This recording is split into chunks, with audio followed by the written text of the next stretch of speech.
साधावया भक्ती काज साधावया भक्ती काज साधावया भक्ती काज भक्ती काज नाही लाज दरिता नाही लाज दरिता नाही लाज दरिता नाही लाज दरिता नाही लाज दरिता नाही लाज दरिता ऐसियाची शरण जावे ऐसियाची शरण जावे ऐसियाची शरण जावे ऐसियाची शरण जावे शक्ती जिवे नावांची शक्ती जिवे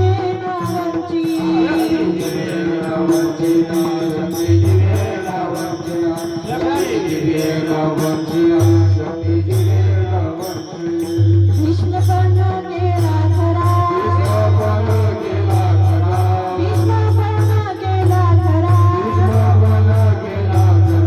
धनुर्धरा रक्षिले धनुर्धरा रक्षिले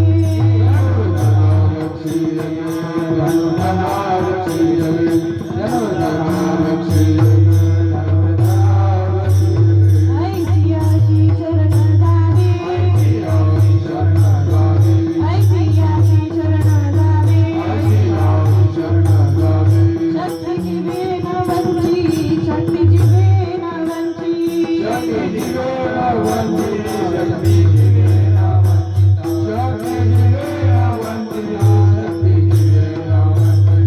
तुका म्हणे साक्ष हाती तुका म्हणे साक्ष हाती तुम्ही चित्ती धरिला तुम्ही चित्ती धरिला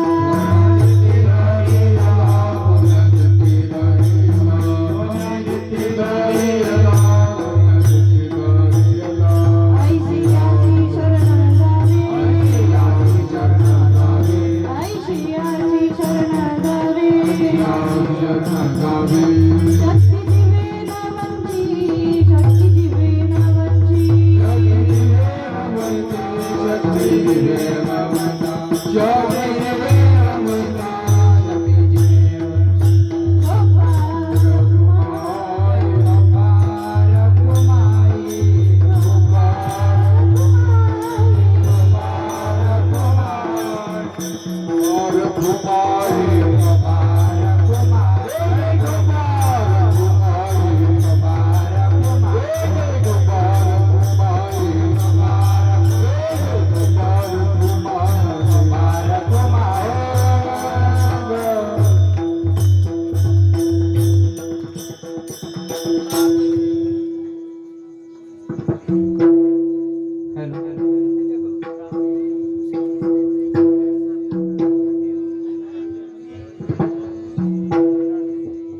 हॅलो हॅलो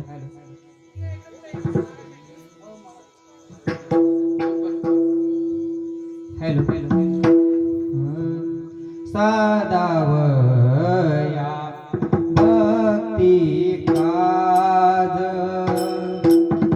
साधावया भक्ती काज साधावया भक्ती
नाही लाज दरी जाती, नाही लाज दरी जाती, ऐसी आसी शरण जावे, ऐसी आसी शरण जावे. नाही लाज दरीता, नाही लाज दरीता, ऐसी आसी शरण जावे, ऐसी आसी शरण जावे.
शक्ती जिवे नवंची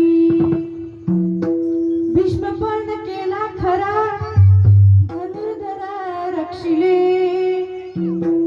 ऐसी अशी शरण जावे शक्ती जिवे नवंची तुका म्हणे साक्ष हाती तुका म्हणे साक्ष हाती तो म्या चित्ती धरिला ऐसी अशी शरण जावे शक्ती जिवे नवंची विठ्ठला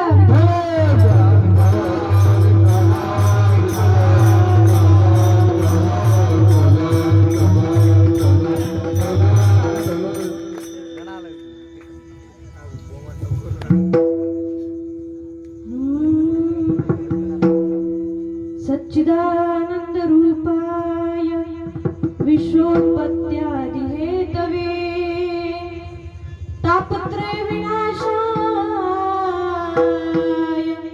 श्री कृष्णाय वयं नमः योऽन्तः प्रविश्य मम वाचमिमां प्रसुप्तां सञ्जीवयत्यखिल शक्तिधर स्वधाम्ना अन्यशहस्त्रचरणश्रवणत्वगादीन् प्राणान् नमो भगवते पुरुषाय तुभ्यम् महायोगपीठे तटे भीमरथ्या वरं पुण्डरीकाय दातुं मुनिम्रे समागत्य तिष्ठं तमानन्दकन्दम् परब्रह्मलिङ्गं भजे पांडुरंगा करो प्रथम नमन पांडुरंगा करो प्रथम नमन पांडुरंगा करो प्रथम नमन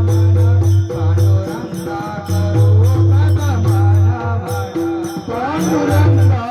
प्रथम नमन पांडुरंगा करो प्रथम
पांडुरंगा करू प्रथम नमन दुसरे चरण संताचिया त्यांच्या कृपादाने कथेचा विस्तारू बाबाजी सद्गुरु दास तुका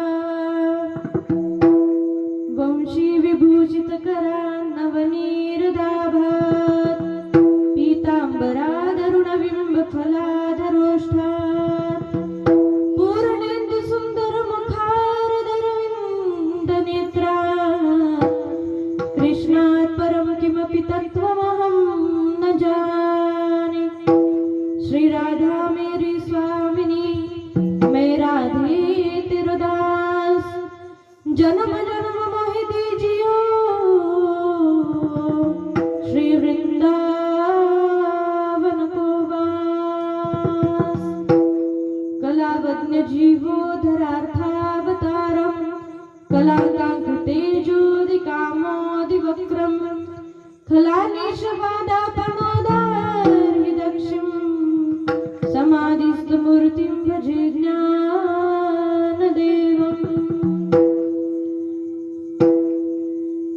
साधवया भक्ती काज नाही लाज धरीत प्रस्तुत प्राप्त कीर्तन रूपी सेवेकरिता निवडलेला अभंग जगद्गुरु जगतवंदनीय वारकरी संप्रदायाच्या कलशस्थानी विराजमान असणारे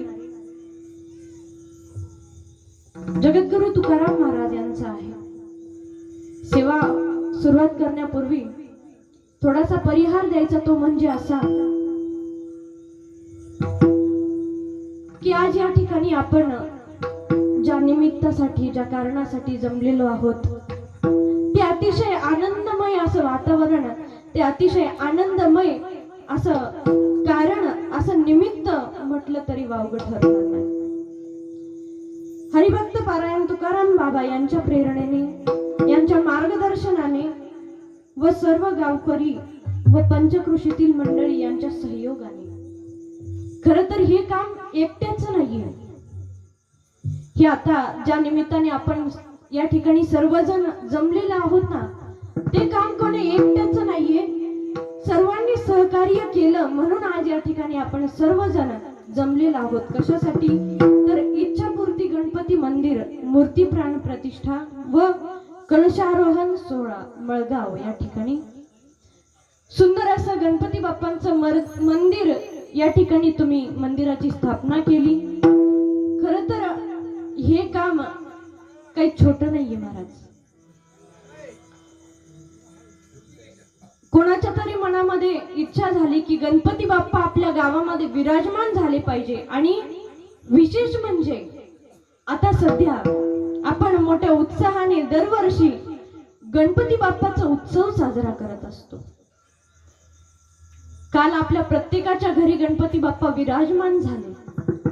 त्यांची भक्ती प्राप्त व्हावी, त्यांची भक्ती आपल्याला घडावी या कारणानिमित्ताने आपण 9 दिवस मनोभावे गणपती बाप्पाची सेवा करत असतो. आणि त्याच गणपती बाप्पाचं मंदिराची स्थापना आज आपल्या गावामध्ये उद्या तुकाराम बाबा हरिभक्त पारायण संत श्रेष्ठ श्री तुकाराम बाबा यांच्या हस्ते कलशारोहण सोहळा किंवा मूर्ती प्राण प्रतिष्ठा होणार आहे. ते म्हणतात ना, साधू संत येती घरात तोची दिवाळी दसरा. आज तुम्हाला जर हरिभक्ती पारायण तुकाराम बाबांचं मार्गदर्शन नसतं तर कदाचित एवढं मोठं मंदिर तुम्हाला आज या मळगावामध्ये बघायला भेटलं नसतं. म्हणून त्यांच्या प्रेरणेने या ठिकाणी मंदिराचा मूर्ती प्राण प्रतिष्ठेचा कार्यक्रम आयोजित केलेला आहे.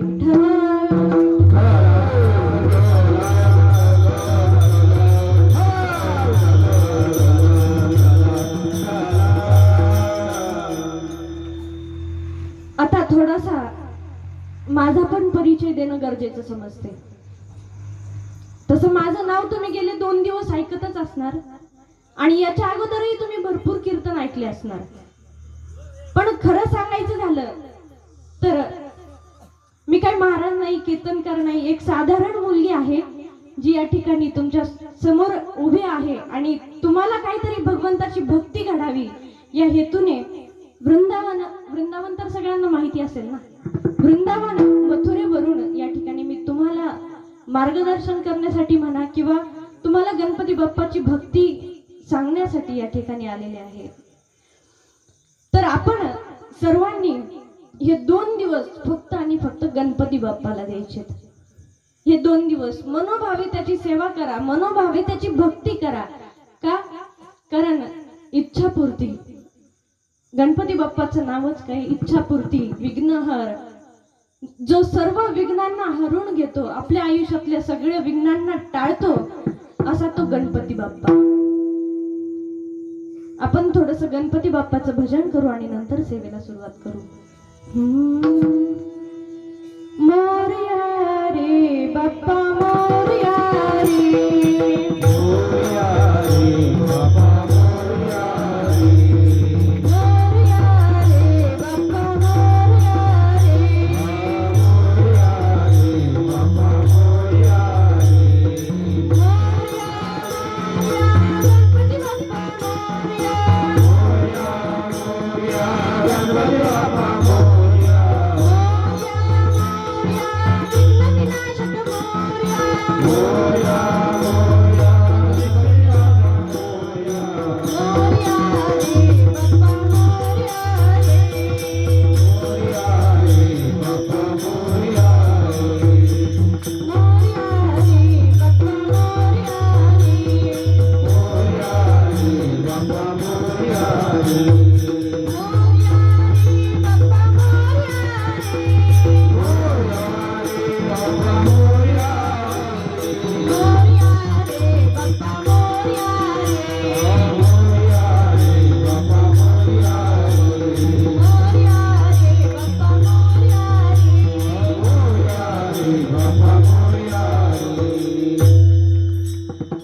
याचा अर्थ असा नाही की मी एकटीच बोलणार आहे, तुम्ही पण बोलायचे बरं का. हे कीर्तन फक्त कीर्तन नाही तर संवाद आहे, संवाद, वक्ता आणि श्रोता यांचा संवाद. तुम्ही पण भजन करायचंय, तुम्ही पण बोलायचंय. एकदा टाळी वाजवा जोरात. ही टाळी मी का बरं वाजवायला सांगितली, कारण भगवंताची भक्ती तुमच्या हृदयामध्ये विराजमान आहे, म्हणून तुम्ही सर्वजण या ठिकाणी या गणपती बाप्पाच्या उत्सवाला, गणपती बाप्पाच्या कार्यक्रमाला या ठिकाणी आलेले आहात, हो की नाही? मग एकदा जोरात गणपती बाप्पा, गणपती बाप्पा. असं तुमचे चेहरे जरा फ्रेश दिसले ना, मला पण कीर्तन करायला आनंद येतो. नाहीतर महाराज काही काही माणसांच्या चेहऱ्यावर ना नेहमी 12 वाजलेले असतात. काय माहिती एवढं काय दुःख असतं त्यांना, काही कळतच नाही. मग चेहऱ्यावर आता सध्या तर 9:30 पावणे 10 वाजताय, तुमच्या चेहऱ्यावर पण तेवढेच वाजू द्या. कारण आयुष्यामध्ये जर एकदा भगवंताच्या भक्तीने प्रवेश केला ना महाराज, तर माणसाचा चेहरा हा नेहमी हसरा राहतो, माणसाचा चेहरा हा नेहमी प्रसन्न राहतो. म्हणून चेहरा हा नेहमी प्रसन्न ठेवा. एकदा मी कीर्तनासाठी जात होते आणि जात असताना रस्त्यात एका माणसाला मी रस्ता विचारला. म्हणलं, महाराज दादा, मळगावला जायचा रस्ता कुठे? तर आता आम्ही पांढऱ्या कपड्यामध्ये, गळ्यात कीर्तनाचा रुमाल, पूर्ण असा अवतार होता आमचा. क्षणभर त्याने आमच्याकडे पाहतच राहिलं. बरं पाहिलं आणि नंतर नीट रस्ता सांगाव ना, म्हणे सरळ जा, तुम्हाला 3 रस्ते लागतील, उजवा सोडा, डावा सोडा आणि पुन्हा आणखी सरळ जा. पुढे गेल्यावर पुन्हा आणखी एक चौक लागेल. आता चौकाला किती रस्ते असतात? बोला किती? 4 रस्ते असतात. पुढे गेल्यावर आणखी एक चौक लागेल, त्या चौकातला उजवा रस्ता सोडा, डावा रस्ता सोडा आणि सरळ जा. आता एवढं सांगायची काय गरज होती का? सरळ जा म्हणले असते तर आम्ही सरळ पोचलो नसतो का? असा काही माणसांचा स्वभाव असतो महाराज. त्यांना ना बोलायची जास्त आवड असते. ठीक आहे, बोलण्याची आवड असू द्या, पण चेहरा हा नेहमी माणसाचा हसरा असला पाहिजे, आनंदित असला पाहिजे. विठ्ठल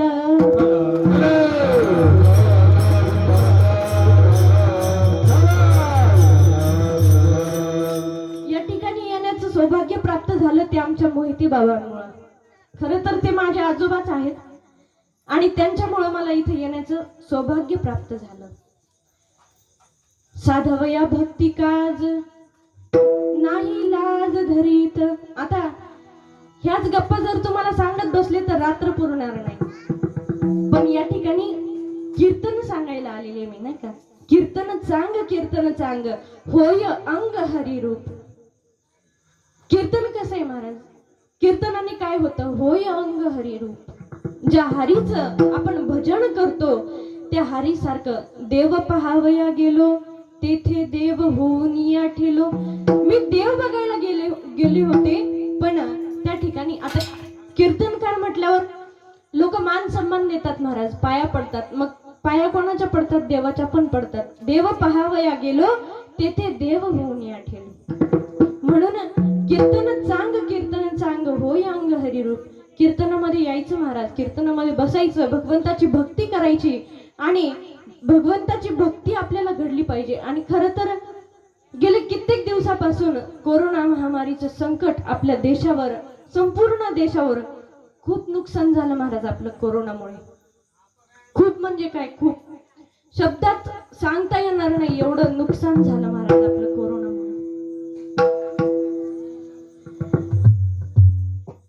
कित्येकांनी आपली माणसं गमावली,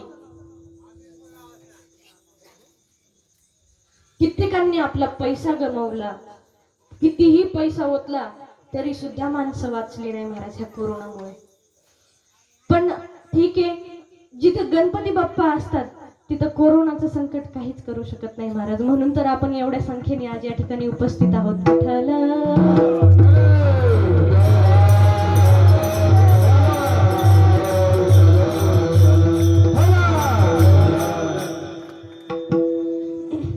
साधवया भक्ती काज नाही लाज धरीत.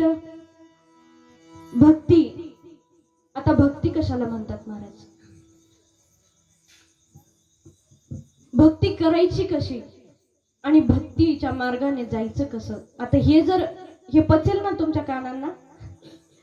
नाहीतर तुम्हाला जर जोक ऐकायची सवय असेल तर हे वेदांत सांगून काय उपयोग आहे? पण ठीक आहे, तुम्हाला पचेल असं जीव घालते. सुरुवातीला वेदांत सांगितलं तरी हळूहळू हळू ते तुमच्या लक्षात येणार आहे. भक्ती ही दोन प्रकारची असते महाराज. एक आई वडिलांची भक्ती, दुसरी भगवंताची भक्ती. या धर्तीवर जे भगवंताच्या रूपामध्ये आपल्याला भेटलेले आहेत ते म्हणजे आई वडील. आणि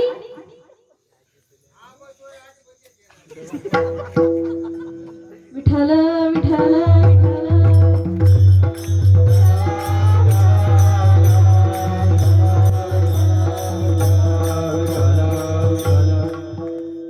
कुठे बसेल शे. तसं तर मला ऐकून येत नाही, पण तरी थोडा प्रयत्न ऐकून ते. आता ना काय झाले, जास्त मी या भागात नसते, वृंदावनला असते, त्याच्यामुळे हिंदी ऐकायची सवय झाली. आणि खानदेशात येऊन मला तर अशा भाषा ऐकायला भेटल्या ज्या मी कधीच ऐकल्या नव्हत्या महाराज. तर मी काय सांगत होते, आहे का कोणाच्या लक्षात? कीर्तनातच आहात ना तुम्ही? फक्त शरीराने नाही तर मनाने पण कीर्तनातच राहा, तरच हे कीर्तन सफल होईल. विठ्ठल.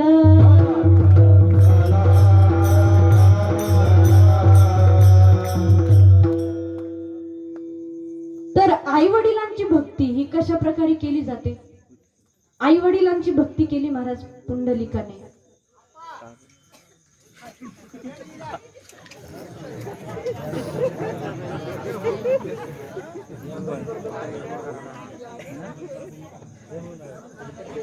हॅलो, कीर्तनाला डिस्टर्ब होतोय, कोणी फोनवर बोल नका. फोन बंद करा, शांतता पाळा. तर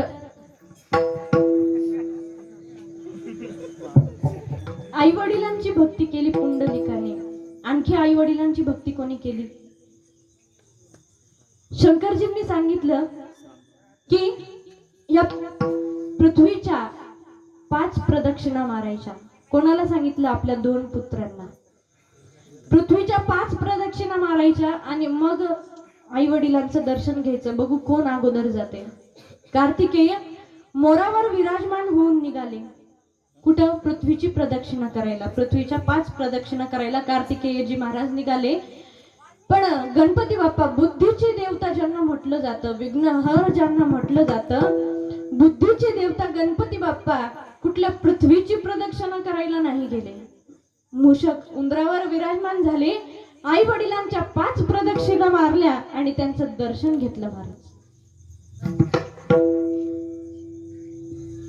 आणि काही दिवसानंतर कार्तिकेयजी महाराज परत आले पृथ्वीची प्रदक्षिणा मारून. आणि बघतात तर काय, गणपती बाप्पा त्यांच्या अगोदर तिथं हजर होते. गणपती बाप्पांना कार्तिकेयजी महाराजांनी विचारलं, पृथ्वीची प्रदक्षिणा करायला तू गेला नाही का? पूर्ण सृष्टीची प्रदक्षिणा करायला तू गेला नाही का? तेव्हा गणपती बाप्पांनी सांगितलं, पूर्ण सृष्टी, पूर्ण पृथ्वी जर माझ्यासाठी कोणी असेल ना तर ते माझे आई वडील आहेत. आणि त्यांच्या 5 प्रदक्षिणा मारल्या म्हणजे मला पृथ्वीच्या प्रदक्षिणा मारल्याचं पुण्य भेटतं. याला म्हणतात महाराज आई वडिलांची भक्ती. गणपती बाप्पाने केली आई वडिलांची भक्ती. आता मी हे तुम्हाला का सांगते, कारण या ठिकाणी गणपती बाप्पाचा उत्सव आहे, गणपती बाप्पाचा सोहळा आहे. गणपती बाप्पाच्या उत्सवासाठी आपण सर्वजण या ठिकाणी जमलेलो आहोत. म्हणून मी तुम्हाला अगोदर गणपती बाप्पाचं महत्व सांगते.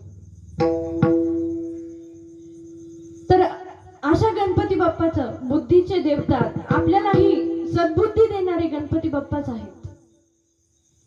आपल्यालाही सद्बुद्धी देणारे. आता तुम्ही या ठिकाणी सर्वजण कीर्तनात बसलेला आहात, याचा अर्थ तुम्हाला काय? सद्बुद्धी आहे. दुर्बुद्धी कोणाची? दुर्बुद्धी कोणाला आहे? जे घरी झोपले त्यांना. विठ्ठल.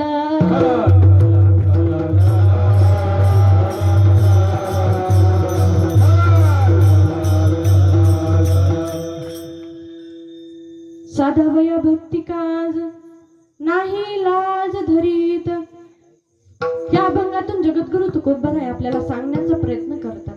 काय सांगतात? भक्ताचे काम करायला भगवंत कधी लाज धरत नाही महाराज, कधीच लाजत नाही भगवंत.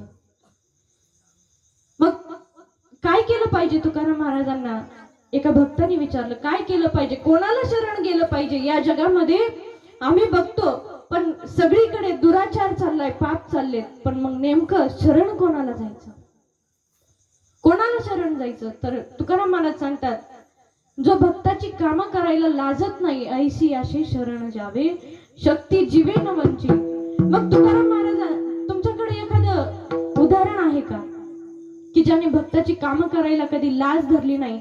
असं एखादं उदाहरण पटवून द्या, म्हणजे आम्हाला विश्वास बसेल की तो भगवंत भक्ताची कामं करायला कधी लाज धरीत नाही. पुढे तुकाराम महाराज सांगतात की भीष्म पण केला खरा धनुर्धरा रक्षिले. भीष्माचार्यांनी पण केला होता की उद्या सकाळपर्यंत ही पृथ्वी जी आहे ती पांडव रहित असेल, म्हणजे मी 5ही पांडवांना उद्या सकाळपर्यंत मारून टाकेल. पण भगवंताने भीष्म पण केला खरा, या ठिकाणी 2 अर्थ लागतात महाराज. भीष्म पितामहाचा पण म्हणजे काय? संकल्प खरा केला, आणि भीष्म पितामह पण केला खरा. भीष्म पितामह हे स्वतः सुद्धा खरे केले आणि धनुर्धरा रक्षिले, अर्जुनाचं रक्षण केलं. मग तुकाराम महाराज सांगतात पुढे की तुका म्हणे साक्ष हाती तोम्या चित्ती धरियला. मी हे साक्ष देतो तुम्हाला आणि तो मी या ठिकाणी मी त्याची शरण ग्रहण केलेली आहे, म्हणून तुम्ही पण काय करा, ऐसी अशी शरण जावे शक्ती जीवे नवंची. हा झाला अभंगाचा सरळ सरळ भावार्थ. विठ्ठला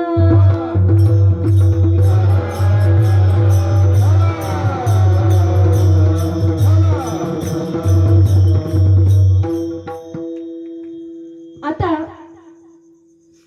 भक्ताची कोणती कोणती कामं भगवंत करतो? साधावया भक्ती काज. आणि भक्त कोणाला म्हटलं जातं? जो देह भावे भगवंताची पूजा करतो, ज्याला स्वतःच्या आई वडिलांचीही किंवा या संसारातल्या कुठल्याच नातेगोत्याची गरज नसते, त्याला म्हणतात महाराज भक्त. विषय तो त्यांचा झाला नारायण. ज्यांचा विषय हा फक्त आणि फक्त नारायण आहे त्याला भक्त महाराज म्हणतात. आणि अशाच भक्ताची कामं हा भगवंत करत असतो. आपली कामं करेल का भगवंत? करेल का महाराज? आपली एवढी भक्ती आहे? आहे का आपली भक्ती? आपल्याला जर सांगितलं की टाळ घेऊन कीर्तनात उभा राहा, भगवंताचं भजन करा, तर लोक म्हणतात महाराज भजन हे म्हातारपणी केलं पाहिजे. मी एक तुम्हाला प्रश्न विचारते, तुम्ही भगवंताला सुकलेली फुलं देतात का ताजी तवाने फुलं तोडून आणलेली देतात? कशी फुलं देवाला वाहतात सांगा? ताजी फुलं वाहता ना. मग हे शरीर जोपर्यंत ताजं आहे, जोपर्यंत तरुण आहे, भगवंताची भक्ती जोपर्यंत तीर्थयात्रा घडते, तोपर्यंतच ह्याला भगवंताला अर्पित करा ना. कारण हे दिले कोणी? कोणी? हात पाय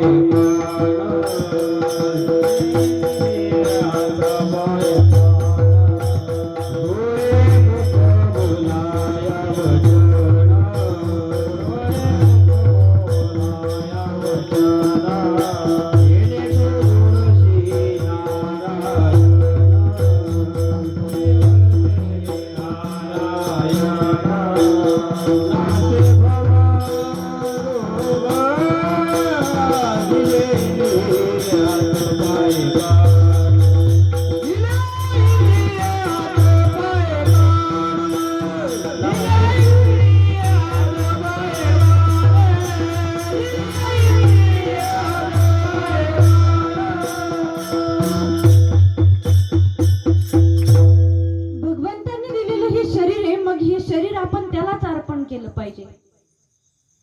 पण माणसाला हे शरीर महाराज सांभाळता येत नाही, नीट सांभाळता पण येत नाही.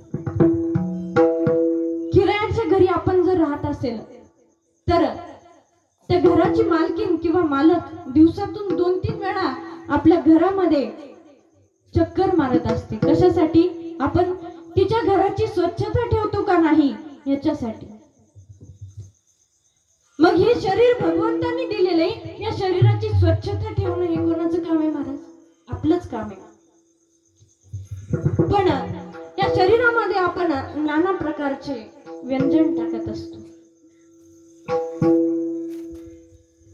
किती घाण करतो आपण या शरीरामध्ये. गुटखा खातो, तंबाखू खातो, मांस भक्षण करतो. अरे हे शरीर हे एक साधन आहे आणि हे साधन आपल्याला भगवत प्राप्तीसाठी दिलेलं साधन आहे. भगवंताची प्राप्ती करण्यासाठी आपल्याला हे साधन दिले भगवंताने आणि म्हणून आपण याची स्वच्छता ठेवली पाहिजे महाराज. आणि ह्या जन्माला येणं हे आपल्या हातात नाही आणि मरण सुद्धा आपल्या हातात नाही महाराज. शेवटची पाळी एक मनुष्य देह चुकली वर्म फेरा पडे. वर्म जर चुकलं महाराज, साधं स्वयंपाकाचं उदाहरण घ्या. आपण जर पुरणाच्या पोळ्या करत असणार तर त्या पुरणाच्या पोळ्या करताना आपण जी कणिक असते ना, कणिक समजते ना तुम्हाला? कणिकच म्हणतात ना. जी कणिक असते ना त्या कणिक मध्ये आपण पुरण टाकत असतो आणि नंतर ती पोळी लाटत असतो. इकडे पुरणपोळी ना, इकडे मांडे जास्त असतात. जे मुक्ताईनी ज्ञानेश्वरांच्या पाठीवर केले होते ते मांडे इकडे जास्त असतात. तर ते मांडे करताना ही सेम तीच पद्धत आहे. जी कणिक असते त्याच्यामध्ये पुरण टाकलं जातं आणि नंतर तिला हातावर असेल किंवा पोळीपाटावर असेल गोल गोल फिरवलं जातं, तेव्हा ती पुरणपोळी तयार होते. पण आपण कणिकेमध्ये पुरण न टाकता पुरणामध्ये कणिक टाकली तर पोळी तयार होईल का? नाही महाराज. तसं या शरीरात आपण नाना प्रकारचे व्यंजन व्यर्थ गोष्टी जर टाकले तर आपल्याला भगवत प्राप्ती होईल का?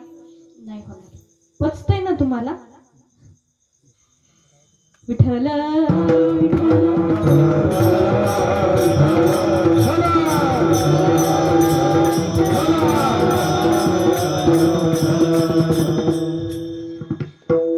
कणकीमध्ये पुरण टाकलं तरच पुरणपोळी तयार होते. तसं हे शरीर भगवत प्राप्तीसाठी दिलेलं आहे. हे जर त्या मार्गाने लावलं तरच खरं याचं सार्थक आहे. नाहीतर जन्माला आलो काय आणि मेलो काय कोणी विचारत नाही महाराज. आपल्याकडे संपत्ती किती हे कोणी विचारत नाही, पण आपण आपला स्वभाव कसा आहे, आपण माणसांसोबत इतरांसोबत कसे वागतो, आपल्यामध्ये भक्ती किती आहे, भगवंताचं चिंतन किती करतो, याचं सगळेजण निरीक्षण करतात.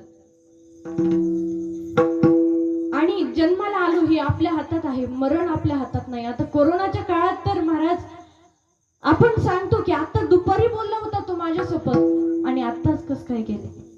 कोरोनाच्या काळात तर भरोसाच नाही महाराज कधी जाईल. काळ हा कोणी जिंकलेला नाही आजपर्यंत. जिंकला तो संतांनी जिंकला, भगवंताच्या भक्तीने तो काळ जिंकलेला आहे. पण आपली अजून एवढी भक्ती नाही, आपली अजून एवढी पात्रता नाही की आपण काळावर विजय प्राप्त करू शकतो. एक म्हातारी होती आणि तिने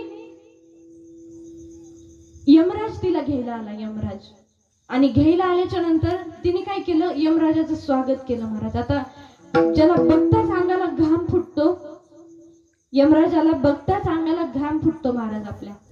पण त्या म्हातारीने यमराजाचं स्वागत केलं आणि स्वागत केल्याच्या नंतर त्याला सुंदर असं आसन टाकलं बसायला, सुंदर असं पंचपक्वान्नाचं जेवण केलं आणि त्या जेवणामध्ये तिने काय केलं, झोपेची गोळी टाकली. यमराजाच्या जेवणामध्ये झोपेची गोळी टाकली महाराज. आणि जेवण करून आता झोपेची गोळी टाकलेली होती म्हणल्यावर यमराज झोपी गेला.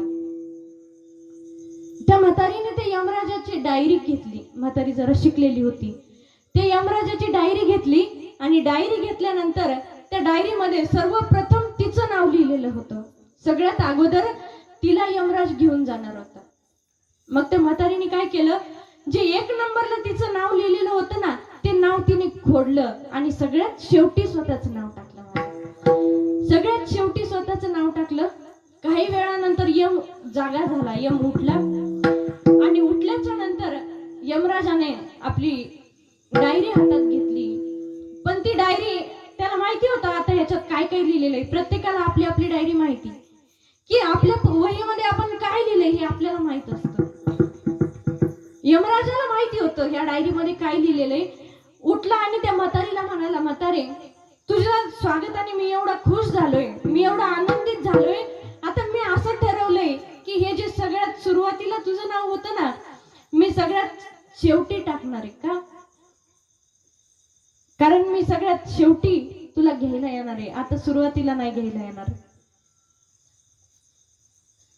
माझी ही जी डायरी आहे ती डायरी आता मी उलटी करणार आहे. जे सुरुवातीला तुझं नाव आहे ना, तर मी खालून सुरुवात करणार आहे न्यायला. काय उपयोग झाला महाराज एवढे कष्ट करून? म्हातारीने काय केलं होतं, जे नाव होतं ते 1 नंबरचं नाव खोडून शेवटी नाव टाकलं होतं. यमराजाने सांगितलं मी खालून सुरुवात करतो म्हणजे शेवटी तुझा नंबर येईल. यमराजाला काय माहिती होतं 1 नंबरला आपलं म्हातारीचं नाव आहे. काय उपयोग झाला महाराज? म्हणून मृत्यू हे अटळ आहे, काळ कोणी जिंकू शकत नाही. पण जोपर्यंत आपल्याला काय माहिती आपल्याला कधी मरण येतं, म्हणून 24 तास हे भगवंताचं भजन आपल्या मुखातून गणपती बाप्पाचं नामस्मरण घडलं पाहिजे महाराज. भगवंताचं भजन घडलं पाहिजे. त्यासाठी आपण काय केलं पाहिजे? कामामध्ये काम, अगत्य तो राम. भगवंताच्या मुखाने 24 तास नामस्मरण करत राहा. काय माहिती कोणता दिवस कसा येईल, काय माहिती हा देह कधी या देहातून आत्मा सोडून जाईल. म्हणून 24 तास ही भगवंताची भक्ती केली पाहिजे, भगवंताचं भजन केलं पाहिजे. विठ्ठल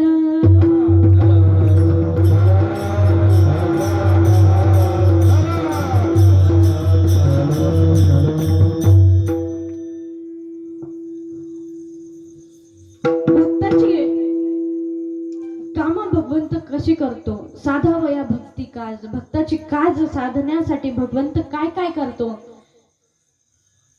एक नवीन मुलगी होती महाराज, तिचं लग्न झालं, तरुण मुलगी. तिचं लग्न झालं आणि लग्न झाल्याच्या नंतर ती तिच्या सासरी गेली. आणि सासरी गेल्याच्या नंतर 2-3 दिवस देवांचे दर्शन करून झाल्याच्या नंतर सत्यनारायण महापूजा, आपल्याकडे अशी प्रथा आहे की लग्नानंतर सत्यनारायण महापूजा केली जाते. सत्यनारायण पूजा केली. 12 वाजेपर्यंत सर्व पूजा आटोपली. सर्व पाहुणे जे ते ज्यांच्या त्यांच्या घरी जेवण करून गेले.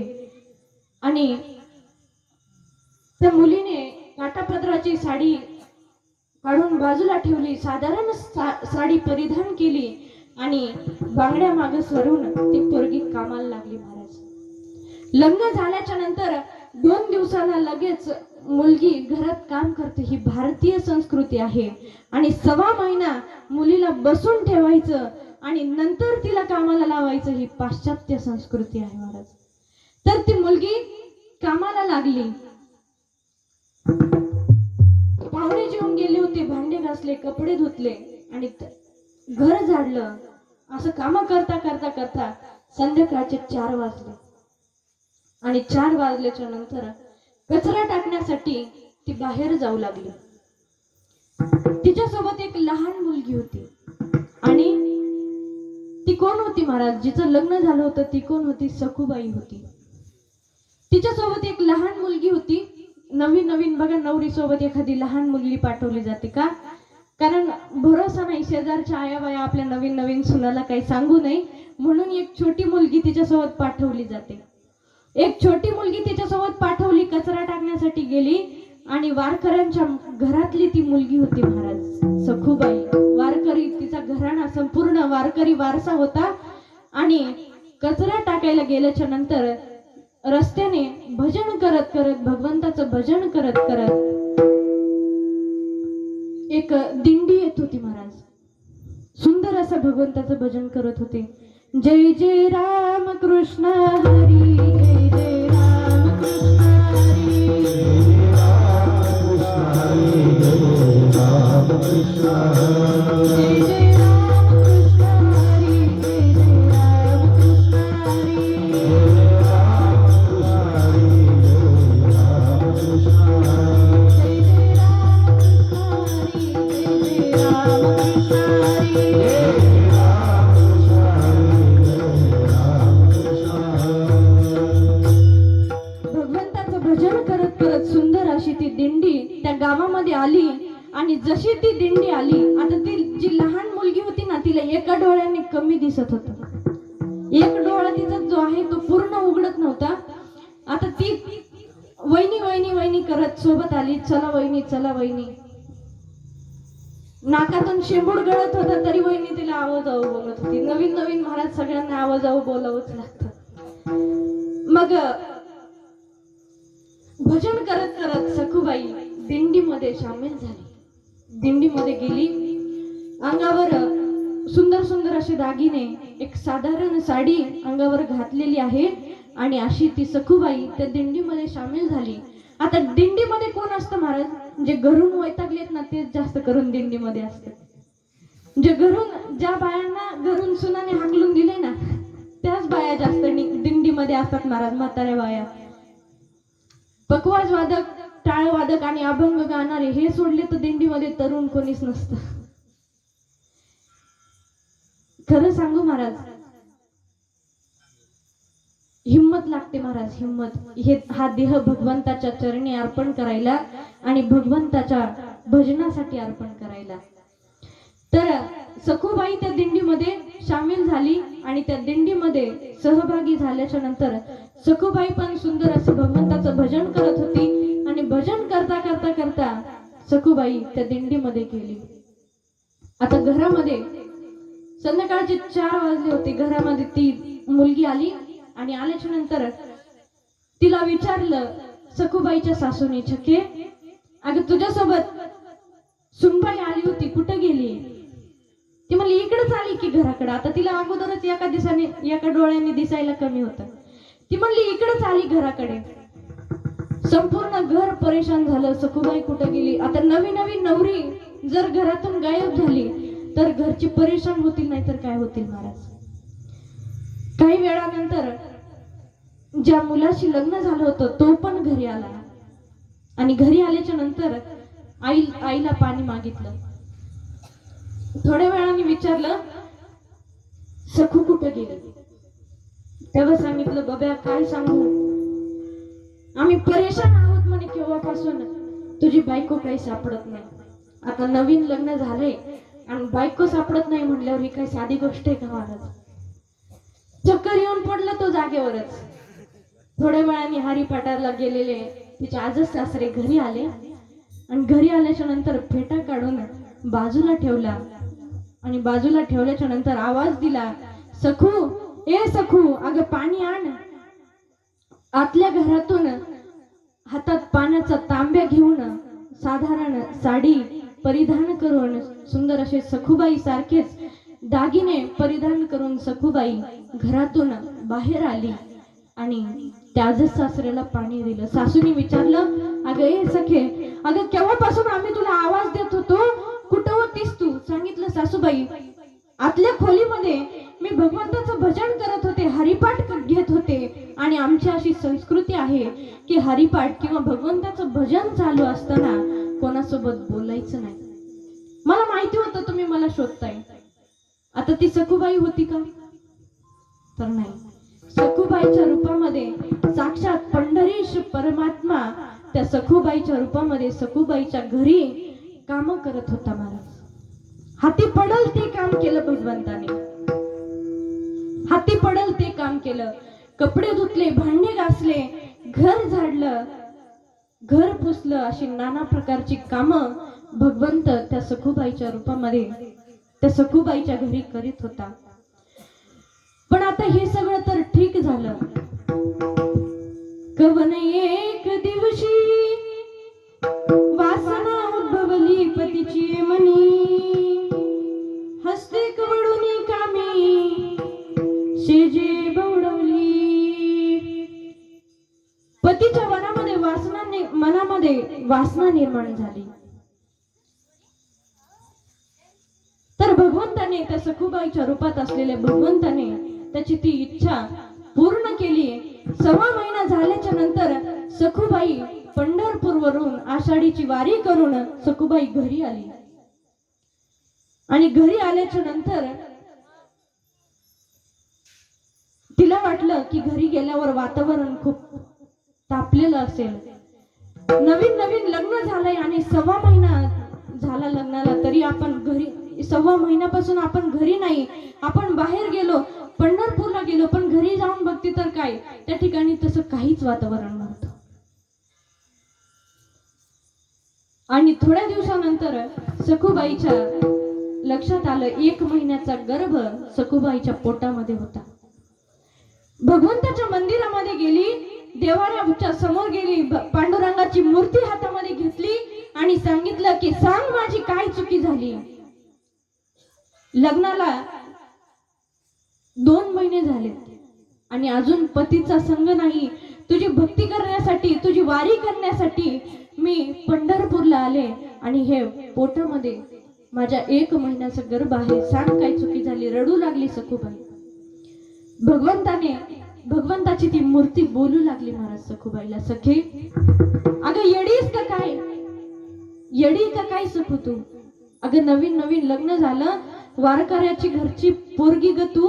तुझ्या घरचा मान राखण्यासाठी तुझ्या रूपामध्ये मी या ठिकाणी तुझ्या घरची कामं केली आणि त्याचा परिणाम तुझ्या पोटामध्ये हा गर्भ आहे. सखूबाईच्या डोळ्यात पाणी आलं. महाराज माझ्यासाठी किती नीच प्रकारचं काम हे भगवंताला करावं लागलं. साधा वया भक्ती काज नाही लाज धरीत. अभंगाच्या प्रथम चरणामध्ये जगद्गुरु तुकोबराय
भक्ताची कामं करण्यासाठी भगवंत किती खालचं काम करतो.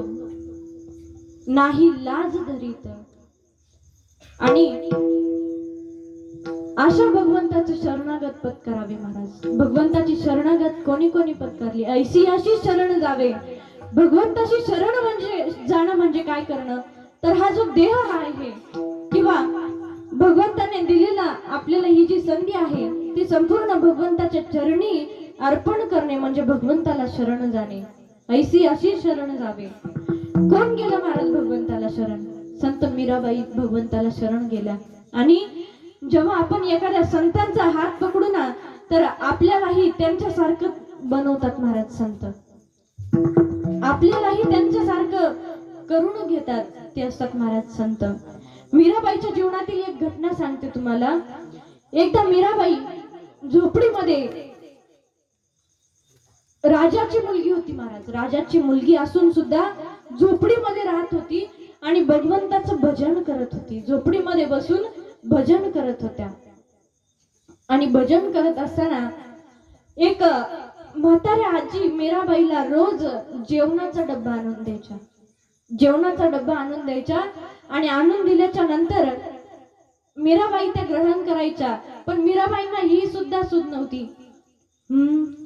कृष्ण तेरे नाम पे कुर्बान हो रही, सूरत को तेरी देख परेशान हो रही. कृष्ण तेरे नाम पे कुर्बान हो रही, सूरत को तेरी देख परेशान हो रही.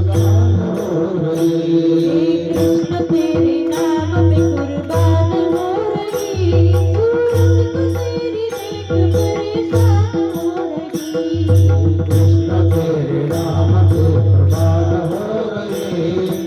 में,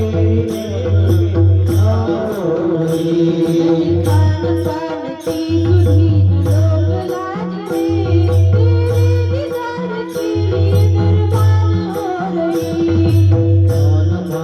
की सुधी न लोग लाज में, तेरे दीदार के लिए कुर्बान हो रही. कृष्ण तेरे नाम पे कुर्बान हो रही, सूरत को तेरी देख परेशान हो रही.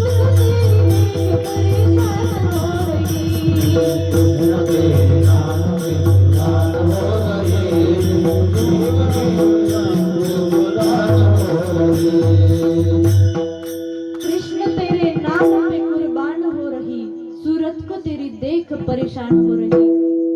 नहीं खान पान की सुधी न लोक लाज है. लोक काय म्हणतील हा विचार मीराबाईने कधीच केला नाही. पायामध्ये घुंगरू बांधून मीराबाई गल्ली गल्ली मध्ये नाचत होत्या. बघ घुंगरू बांध मीरा नाची.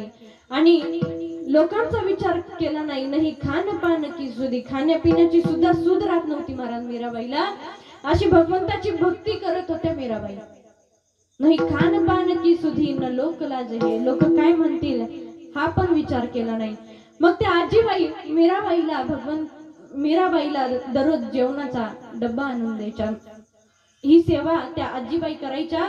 पण एकदा काय झालं, आजीबाई आजारी पडल्या.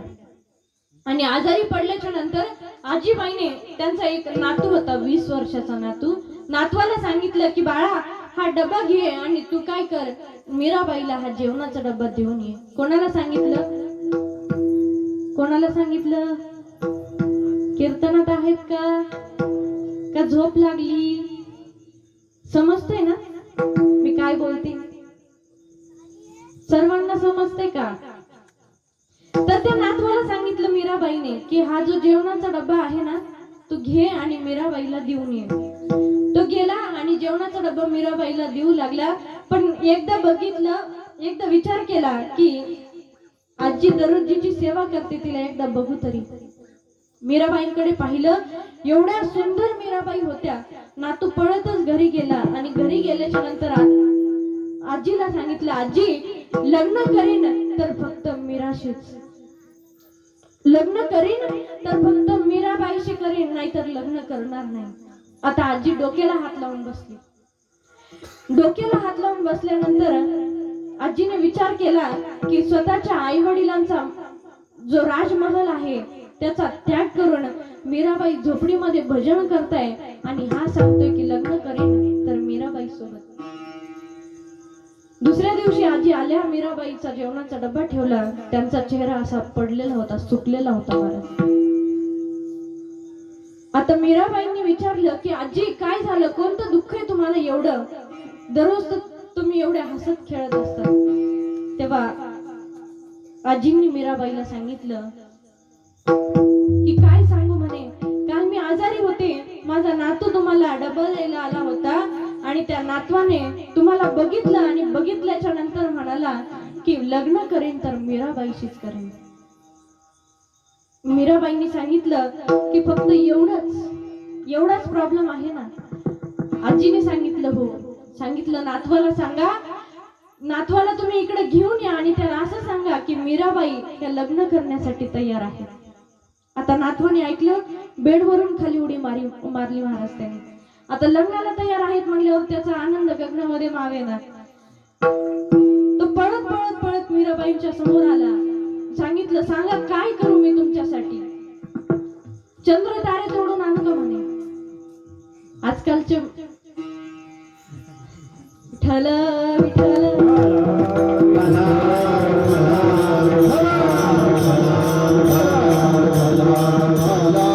आता मीराबाई सारखी सुंदर मुलगी आपल्याशी लग्न करणार याच्यापेक्षा आनंद दुसरा काय असणार महाराज. मीराबाईंनी सांगितलं, हो हो जरा हळू, मी तुझ्यासोबत लग्न करेल, पण माझी एक अट आहे म्हणे. सांगा मग तुमची काय अट आहे? मीराबाई सांगू लागल्या की आपल्या गावाच्या बाहेर एक कृष्ण मंदिर आहे आणि त्या मंदिरामध्ये जा आणि तू 6 महिने काय कर, भगवंताचं भजन कर. मीराबाईंनी सांगितल्याप्रमाणे तो दररोज सकाळी 8 वाजता मुलगा उठणारा, तो सकाळी 6 वाजता उठून त्या मंदिरामध्ये जाऊन भगवंताचं भजन करू लागला. कशा प्रकारे भजन करू लागला? जय जय राधा रमण हरी बोल, जय जय राधा रमण हरी बोल, जय राधा रमण हरी बोल, जय राधा रमण हरी बोल, जय जय राधा रमण हरी बोल, जय जय राधा रमण हरी बोल. जय जय राधा रमण हरी बोल, जय जय राधा रमण हरी बोल.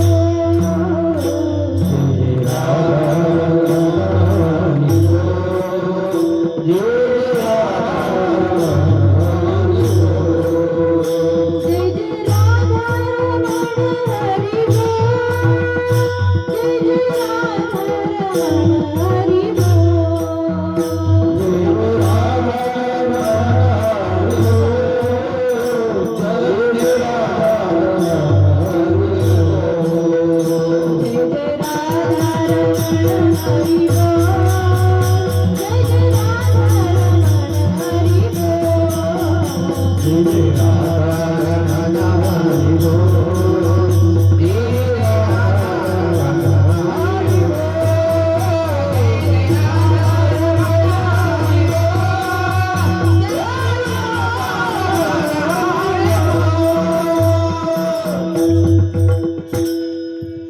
सुंदर असं भगवंताचं भजन तो मुलगा त्या कृष्ण मंदिरामध्ये जाऊन करत होता. आणि कृष्ण मंदिरामध्ये जाऊन भजन करत होता. 3 महिने पूर्ण झाले. मीराबाईने आजीला सांगितलं की चला वरमाला घ्या आणि आपल्याला तुमच्या नातवाला भेटायला जायचे. आजीने वरमाला हातात घेतली. आजी सुद्धा आनंदित झाल्या की आज मीराबाई माझ्या नातवा बरोबर लग्न करणार. पण त्या आजींना घेऊन मीराबाई कृष्ण मंदिरात गेल्या आणि गेल्याच्या नंतर त्या मुलाला आवाज दिला, ए राजा मागे बघ, मी आली. तरी पण तो मागे बघायला तयार नाही. पाठीवर थाप मारली. त्याने मागे वळून पाहिलं आणि मीराबाईंनाच प्रश्न केला की तुम्ही कोण? हा सगळा परिणाम कशाचा आहे? भगवंताच्या भक्तीचा परिणाम. जिच्याशी लग्न करायचं होतं तिलाच विसरून गेला महाराज. याला म्हणतात भगवंताची शरणागती पत्करणं, याला म्हणतात भगवंताच्या शरण जाणं. विठ्ठल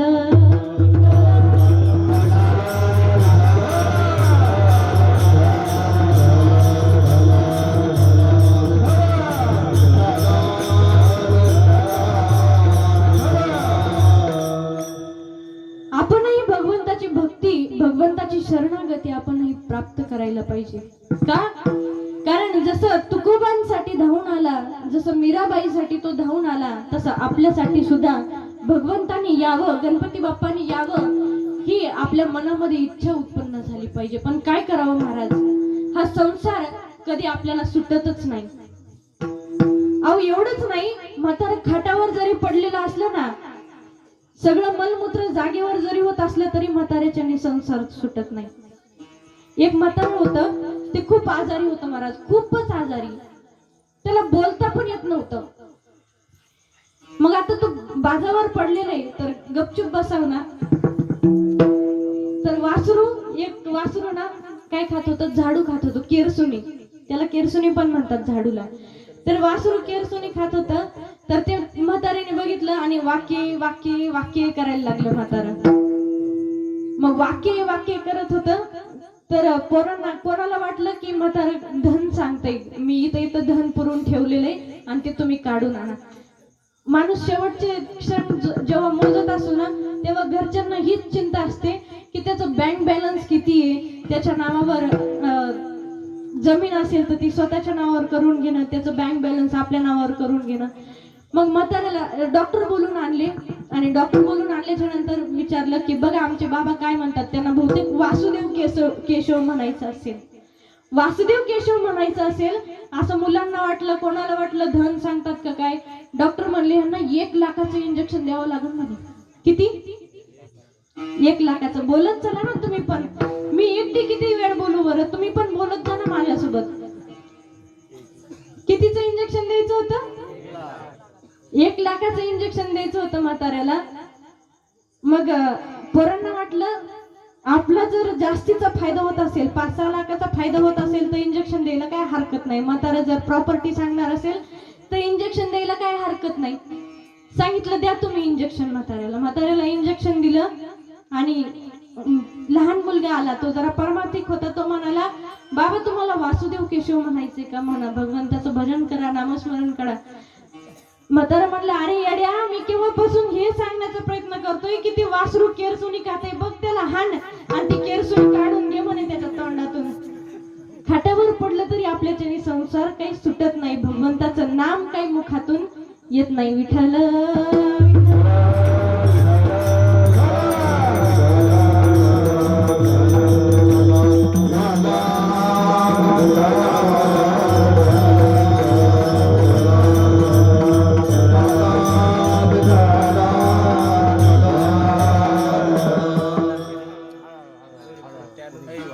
भगवंताचं नाम मुखातून यायला सुद्धा पुण्य लागतं महाराज. भगवंताच्या शरण जावं हा भाव मनामध्ये यायला सुद्धा काय लागतं? पुण्य लागतं. तुकाराम महाराजांनी काय केलं होतं? भगवंताची भक्तीच तर केली होती ना. त्यांच्यासाठी सुद्धा भगवंताला यावं लागलं. तुकाराम महाराजांना एकदा भगवान म्हणाले की महाराज तुम्हाला या धर्तीवर जायचंय, मृत्यू लोकामध्ये जायचंय आणि काय करायचंय? भगवंताची भक्ती करायची आहे. जो हा जीव आहे, जो पाप करत आहे, पापामध्ये भरकटत आहे, त्याला तुम्हाला सन्मार्गाला घेऊन जायचंय, गाथ्यासारखा ग्रंथ निर्माण करायचाय. सांगितलं देवा मी जाईन, पण येताना 4 माणसांच्या खांद्यावर यायला मला जमणार नाही. मला घ्यायला तू आला पाहिजे तरच मी जाईल. शेवटी भगवंताला तुकोबारायांना घेण्यासाठी यावं लागलं महाराज. स्वतः गरुडावर बैसोनी माझा कैवारी आला. स्वतः भगवान गरुडावर बसून आले आणि सदेह तुकाराम महाराजांना वैकुंठाला घेऊन गेले. आपल्या मनात कधी अशी इच्छा उत्पन्न होते का की मला घ्यायला साक्षात भगवंत आला पाहिजे, मला बरं जाऊ द्या भगवंत नाही, भगवंताचे पार्षद जरी आले पाहिजे, असं तरी वाटतं का? नाही. कारण आपण त्या संसारामध्ये एवढे गुंतलेलो आहेत ना की आपल्याला भगवंतापर्यंत जाण्याचा मार्गच दिसत नाही. आता काही जण इथं कीर्तनामध्ये बसलेले तरी शरीराने तर ते इथंच आहेत, पण मनाने काही जण घरी असतात. बाई मी कडी नीट लावली का नाही, की दरवाजा नीट लावलाय का नाही, की मांजर येते का काय, दूध पिऊन जाते का काय, ही चिंता महाराज. आणि आपण घरातलं जे दूध असतं ते उतू गेल्याच्या नंतर म्हणतो कृष्ण अर्पण. ही कुठली भक्ती महाराज? म्हणून भगवंताची शरणागती पत्करा. तुकाराम महाराज सांगतात ऐसी अशी शरण जावे शक्ती जीवेन वंची. तो जीवाचे कधी हाल होऊ देत नाही, पण कोणाचे? त्याच्या भक्तांचे, जो त्याच्या शरण गेलाय त्यांचे कधी हाल होऊ देत नाही महाराज. हे 2य चरणामध्ये तुकाराम महाराज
करायला किंवा तुमचं रक्षण करायला कधी लाज बाळगणार नाही.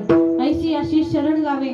मग तुकाराम महाराजांना विचारतात की एखादा दाखला द्या, कारण आजकाल चमत्कार को नमस्कार हे भैया आहे ना, चमत्कार दाखवला तरच लोक नमस्कार करतात. मग असं एखादं तरी उदाहरण सांगा की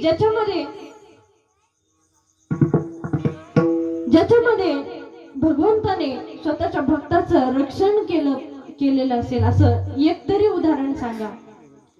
तेव्हा तुकाराम महाराज सांगतात की हस्तिनापुरामध्ये कौरव आणि पांडवांचं युद्ध चाललं होतं आणि त्या युद्धामध्ये जेव्हा दुर्योधनाची संपूर्ण कौरवांची 99 जे त्याचे भाऊ होते ते सगळे मारले गेले आणि मारले गेल्याच्या नंतर पराजितच्या दिशेने जेव्हा दुर्योधन जात होता तेव्हा भीष्म पितामह यांना क्रोध आला आणि क्रोध आल्याच्या नंतर हातामध्ये पाणी घेतलं आणि पण केला, संकल्प घेतला की उद्या ही जी पृथ्वी आहे ती पांडवहीन असेल, म्हणजे एकही पांडव उद्या सकाळपर्यंत वाचणार नाही.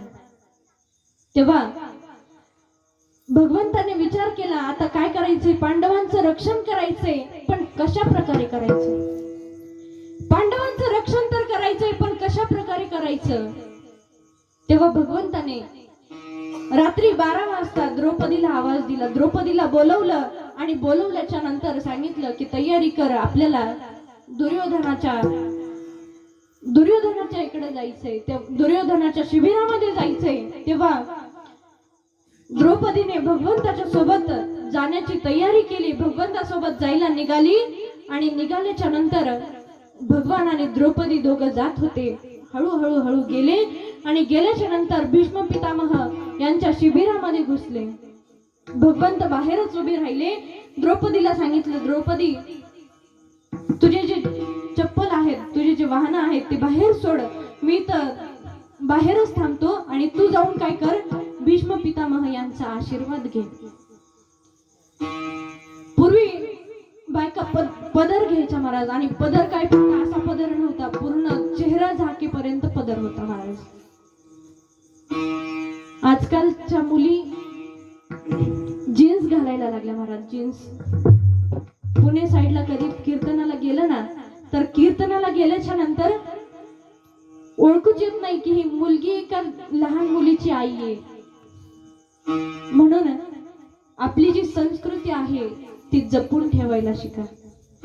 द्रौपदीने पूर्ण चेहऱ्यावर पदर घेतलेला होता आणि पदर घेतल्यामुळं भीष्म पितामह यांना द्रौपदीचा चेहरा दिसला नाही. त्यांना वाटलं की ही दुर्योधनाची पत्नी असेल, म्हणून दर्शन घेतल्यानंतर भीष्म पितामहांनी आशीर्वाद दिला, सौभाग्यवती भव, आशीर्वाद दिला, सौभाग्यवती भव. मग थोडासा पदर द्रौपदीने वर सारला आणि वर सारल्याच्या नंतर बघितलं तर द्रौपदी होती. आणि आपण सकाळीच पांडवांना मारण्याचा प्रण म्हणजे काय संकल्प घेतला होता आणि आता द्रौपदीला तर आशीर्वाद दिलाय, काय, सौभाग्यवती भव. आणि द्रौपदी कोण होती, 5 पांडवांची पत्नी होती द्रौपदी. द्रौपदीला जो आशीर्वाद दिला होता सौभाग्यवती भव, हा तिच्या आयुष्यासाठी नव्हता तर पांडवांच्या आयुष्यासाठी होता. मग भीष्म पितामहांना त्यांचा स्वतःचा जो पण होता तो तोडावा लागला. का, कारण आशीर्वाद दिला होता सौभाग्यवती भव. मग भीष्म पितामहाचा जो पण होता तो पण, त्याचं पण रक्षण केलं आणि पांडवांचं पण रक्षण केलं. भीष्म पण केला खरा आणि धनुर्धरा रक्षिले. धनुर्धर कोण आहे, अर्जुन. फक्त अर्जुनाचं नाही तर संपूर्ण पांडवांचं धनुर्धरा रक्षिले, तुकाराम महाराज सांगतात.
आणि धनुर्धरा रक्षिले.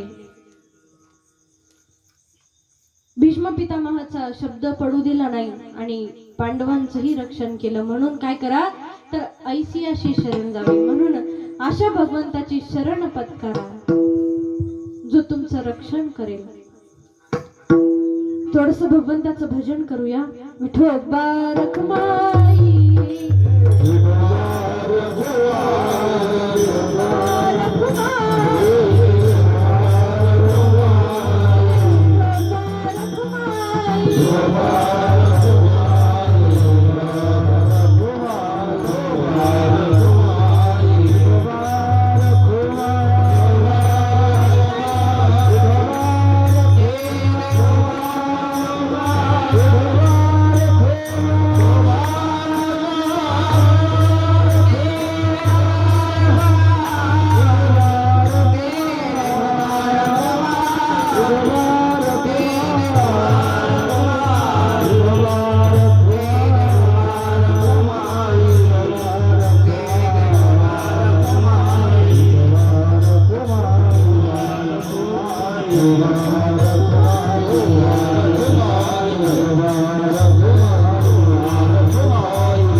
पुढे सांगतात,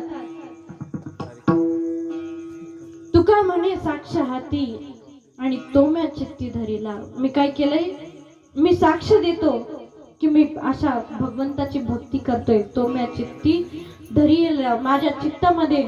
आणि खर तर माझी जातीचे मज भेटू कोणी, आवडीची धनी फेडावया. आवडीच्या हरी अंतरापासून. हरिभक्ताला कोणती माणसं आवडतात? जे फक्त भगवंताचं भजन करतात, हरिभक्त आहेत. आवडीच्या हरी अंतरापासून. विठ्ठलची एक धरीला चित्ती. विठ्ठल कोणी हृदयामध्ये धरला होता. हृदय बंदी खान केला आत विठ्ठल कोंडीला. हृदय बंदी खान केला आत विठ्ठल कोंडीला. हो धरीला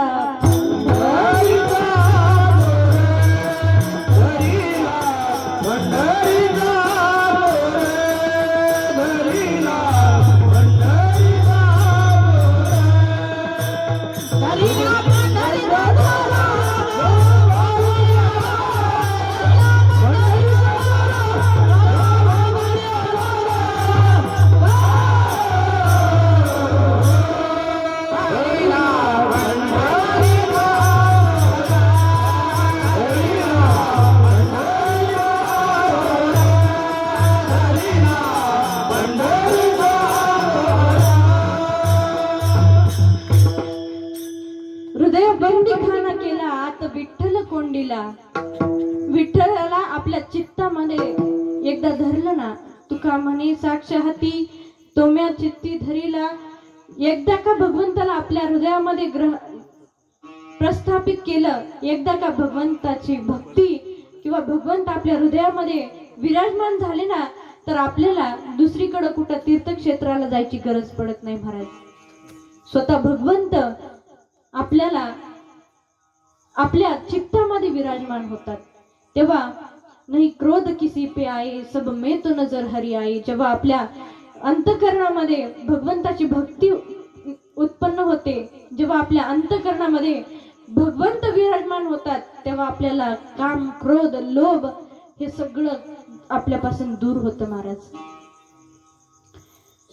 तर असो, आता जाता जाता तुम्हाला मी काही गोष्टी सांगणार आहे, तेवढं तुम्ही लक्षात ठेवा.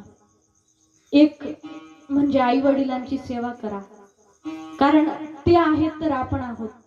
त्यांच्यामुळे आपल्याला एवढं जग बघायला भेटले महाराज. आज माझेही आई वडील या ठिकाणी आलेले आहेत, तर त्यांच्यामुळे आपल्याला हे जग बघायला भेटले. त्यांच्यामुळे आपल्याला हा सुंदर देह प्राप्त झालाय.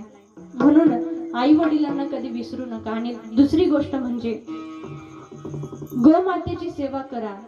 तिसरी गोष्ट आपल्या आपले जे देशाचे जवान आहेत ना त्यांना कधी विसरू नका. शेवटी कीर्तनामध्ये मी एक शहीद जवानाचा प्रसंग नेहमी सांगत असते आणि आजही सांगणार आहे.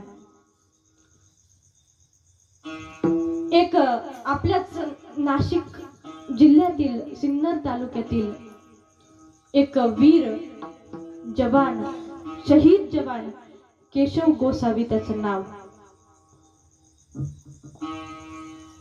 त्याचा स्वतःचा बाप जो आहे महाराज तो अपंग आहे. एका हाताने भाकरी करून लहानपणापासून त्या पोराचा सांभाळ त्या बापाने केला आणि पोराची इच्छा काय तर ह्या देशाची सेवा करेल, ह्या देशाचं रक्षण करेल ही त्या पोराची इच्छा. आणि जन्माला आले ना महाराज तर हा देह काहीतरी कोणत्या तरी भक्तीला लावा, देशभक्ती, भगवंताच्या भक्तीला हा देह समर्पित करा.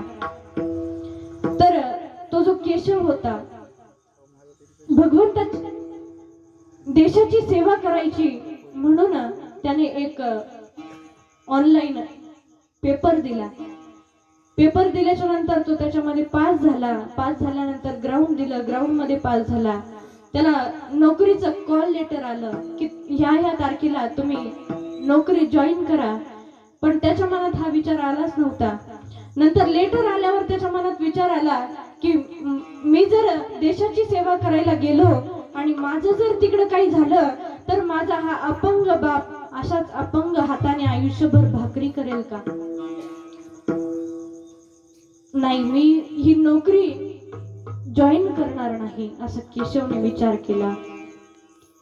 दिल दिया है जान भी देंगे ए वतन तेरे लिए.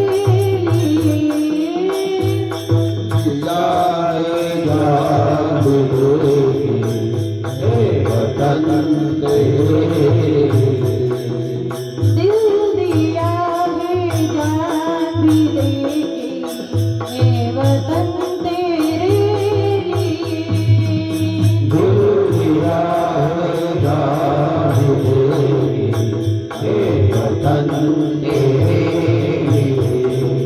हर करम अपना करेंगे ए वतन तेरे लिए. दिल दिया है जान भी देंगे ए वतन तेरे लिए.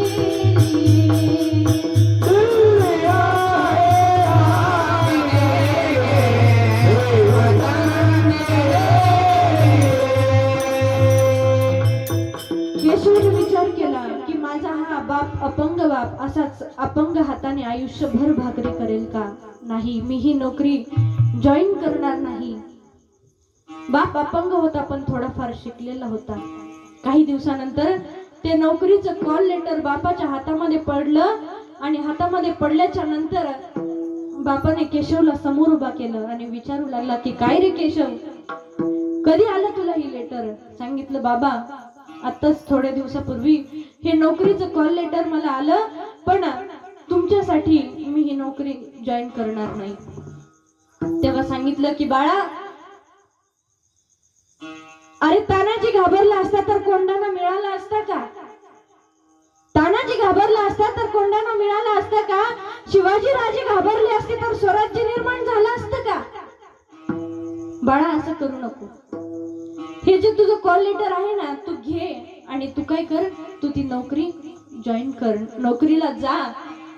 अरे तुझं भाग्य आहे की तुला ह्या देशाची सेवा करण्याचं भाग्य प्राप्त होतं.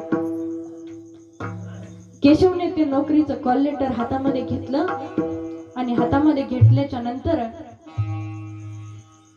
नोकरीसाठी गेल्याच्या नंतर 1-1.5 वर्ष त्यांनी नोकरी केली. नंतर त्याचं लग्न यशोदा नावाच्या एका मुलीसोबत लग्न झालं.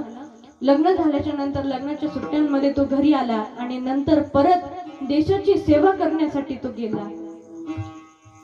गेल्याच्या नंतर देशाची सेवा करू लागला. पण घरी कधी कधी तो फोन करायचा. एकदा त्याने फोन केला आणि सांगितलं की बाबा मला उद्या 15 दिवसाच्या सुट्ट्या मिळणार आहेत आणि उद्या उद्या मी तुमच्या भेटीसाठी तुम्हा सर्वांना भेटायला मी उद्या नाशिकमध्ये येणार आहे. ती मुलगी गर्भवती होती महाराज. आनंद झाला की उद्या आपला पती आपल्याला भेटण्यासाठी येणार आहे. तेव्हा त्या वडिलांना पण आनंद झाला की उद्या माझा मुलगा मला भेटण्यासाठी येणार आहे. त्याच रात्री 19 डिसेंबरची ती रात्र, त्याच रात्री त्यांच्या बटालियनवर आतंकवाद्यांचा हल्ला झाला आणि त्या हल्ल्यामध्ये केशव गोसावी शहीद झाला. दुसऱ्या दिवशी सकाळी केशवच्या मित्राने सिन्नरमध्ये फोन केला आणि फोन केल्याच्या नंतर फोन शेजारच्या घरी फोन केला आणि सांगितलं की तुमच्या गावातला जो केशव गोसावी जो मुलगा होता तो या ठिकाणी आतंकवादी हल्ल्यामध्ये शहीद झाला. संपूर्ण गावामध्ये आज सकाळी बाप उठल्याच्या नंतर गावामध्ये मंदिरात दर्शन करण्यासाठी जाऊ लागला. बघतो तर काय संपूर्ण गावामध्ये स्मशान शांतता पसरलेली होती. सगळं गाव शांत होतं. सगळ्यांना माहिती होतं की केशव शहीद झालाय, पण त्या बापाला कोणी सांगितलं नव्हतं.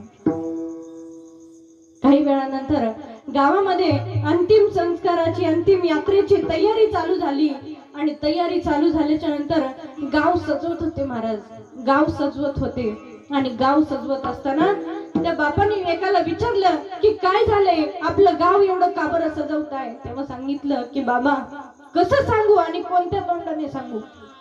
बाबा आपल्या गावातला जो मुलगा होता, आपला जो केशव होता तो या ठिकाणी रात्री आतंकवादी हल्ल्यामध्ये बाबा शहीद झाला. याच्यापेक्षा मोठं दुःख बापाला काय असू शकतं महाराज. याच्यापेक्षा मोठं दुःख काय असू शकतं. जो बाप कॉलर टाईट करून पूर्ण गावामध्ये फिरत होता का, कारण त्याचा मुलगा आर्मी मध्ये होता. त्याच्या मुलाने लहान वयामध्ये बापाचा सांभाळ करत होता, म्हणून तो बाप मोठ्या शानने त्या गावामध्ये फिरायचा. पण आज पहाडासारखा तो बाप, एवढा हिम्मतवाला तो बाप, अपंग हाताने ज्याने कष्ट करून पोराचं पालन केलं, तो बाप आज कोसळला होता.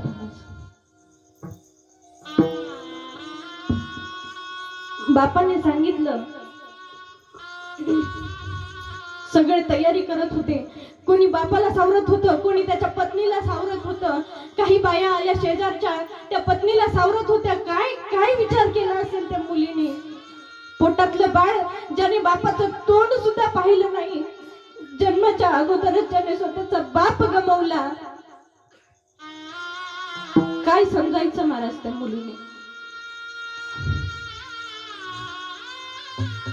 सगळा गाव रडू लागला. सगळ्या गावामध्ये पूर्ण शांतता होती महाराज.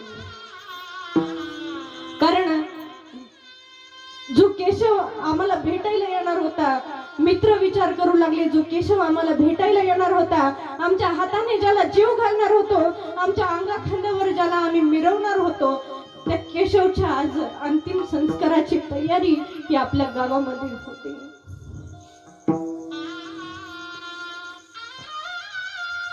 काही वेळानंतर त्याची जी बटालियन होती केशवला घेऊन गावामध्ये आल्याच्या नंतर कोणी घोषणा देऊ लागलं, शहीद केशव गोसावी अमर रहे, शहीद केशव गोसावी अमर रहे. ज्या केशवला खांद्यावर घेऊन मित्र नाचणार होते, ज्या केशवला आपल्या सोबत घेऊन मित्र फिरणार होते, आज त्या केशवच्या अंतिम यात्रेची तयारी आणि त्या केशवच्या अमर रहे सर्वजण नावाचा जयघोष करत होते महाराज. कोणी बापाला सांभाळत होतं. बापाला सांगितलं, तुम्ही घाबरू नका बाबा, आम्ही आहोत ना तुमची मुलं, आम्ही करू ना तुमचा सांभाळ. सून सांगत होती की बाबा रडू नका, बाबा घाबरू नका, मी आहे ना बाबा तुम्हाला. काही वेळानंतर त्या केशवचा अंतिम संस्कार त्या ठिकाणी पूर्ण झाला आणि माझं कीर्तन त्या गावामध्ये होतं. मी त्या ताईला यशोदाला भेटायला गेले आणि भेटायला गेल्याच्या नंतर म्हटलं, ताई काय दुर्भाग्य, एवढ्या कमी वयामध्ये, एवढ्या तरुण वयामध्ये तुला स्वतःचा नवरा गमवावा लागला. तिने सांगितलं, ताई त्यात रडण्यासारखी कुठलीच गोष्ट नाही ताई, आता मी स्वतःला सावरलंय ताई. का? कारण माझ्यापेक्षा जास्त माझ्या नवऱ्याचं त्या वर्दीवर प्रेम होतं, देशाच्या सेवेवर, त्या वर्दीवर प्रेम होतं. आणि आता मी पण काय करणार आहे, आता मी पण अभ्यासाची तयारी करत आहे. मी पण माझ्या नवऱ्याची वर्दी परिधान करून मी ह्या देशाची सेवा करणार आहे. काही हिंमत असेल त्या मुलीची, काही हिंमत असेल महाराज त्या मुलीची. याला म्हणतात जन्म सार्थकी होणं, याला म्हणतात देशभक्ती, याला म्हणतात देशाची सेवा महाराज. आता एक छोटीशी मुलगी आहे त्या केशवची आणि स्वतःचा देह संपूर्ण समर्पित केला महाराज ह्या देशासाठी. जे देशासाठी लढले ते अमर हुतात्मे झाले. जे ह्या देशासाठी लढले महाराज, त्यांच्या नावाने मोठमोठे चौक, मोठमोठे पुतळे या ठिकाणी बांधले गेले. हा देह सार्थकी लागला पाहिजे, हा देह कुठल्या तरी भक्तीमध्ये लागला पाहिजे. तुम्हाला जर 2 मुलं असतील ना, एक मुलगा तुमचा संसार बघण्यासाठी ठेवा आणि दुसरा मुलगा त्याला आर्मी मध्ये त्याची जर इच्छा असेल तर त्याला जाऊ द्या महाराज. आपल्या गावातलं कोणी आहे का आर्मी मध्ये? आहेत 4-5 मुलं. एकदा जोरदार टाळ्या वाजवून त्यांचा.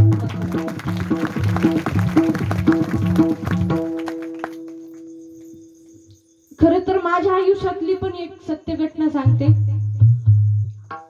जेव्हा हे कोरोनाच्या पण आधी 2018ला आई वडील म्हणाले की किती दिवस असं कीर्तन करत फिरणार आहे, नोकरी पण बघ, नोकरीची पण काहीतरी तयारी कर. तेव्हा मी विचार केला की काय नोकरी करायची, असं पण आपण समाजाचंच कार्य करतोय, मग काहीतरी देशाचं कार्य करावं. अकॅडमी जॉईन केली. एक आई वडिलांची इच्छा म्हणून अकॅडमी जॉईन केली होती. अकॅडमी तर माहिती ना सगळ्यांना, जिथं प्रशिक्षण दिलं जातं पोलीस आणि आर्मीचं.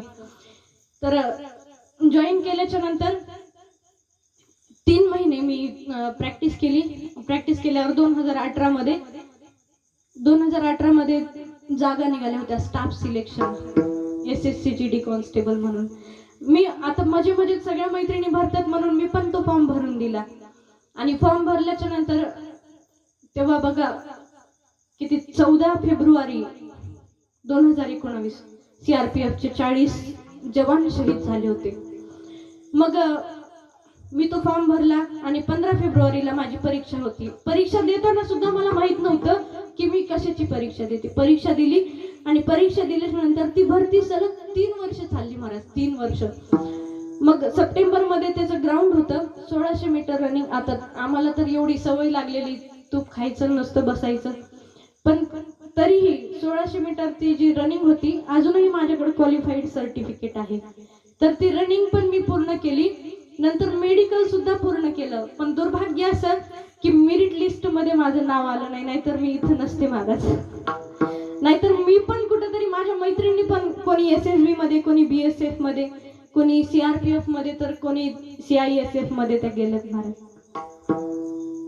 दुर्भाग्य नाही, सौभाग्यच म्हणावं. कारण मी जर तिकडे गेले असते तर इथं तुम्हाला कीर्तन कोणी ऐकवलं असतं. म्हणून भगवंतानी त्याचं कार्य करण्यासाठी मला निवडलं असं मी समजते. विठ्ठल विठ्ठल.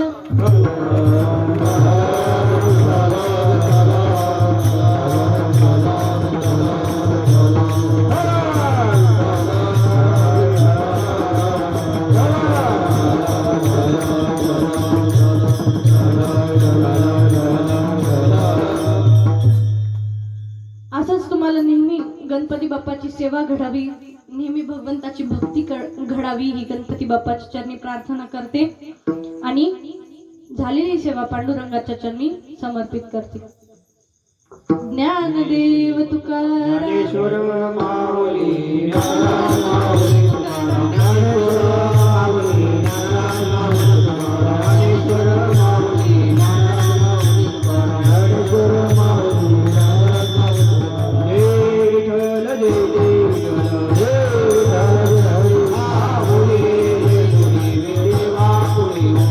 बना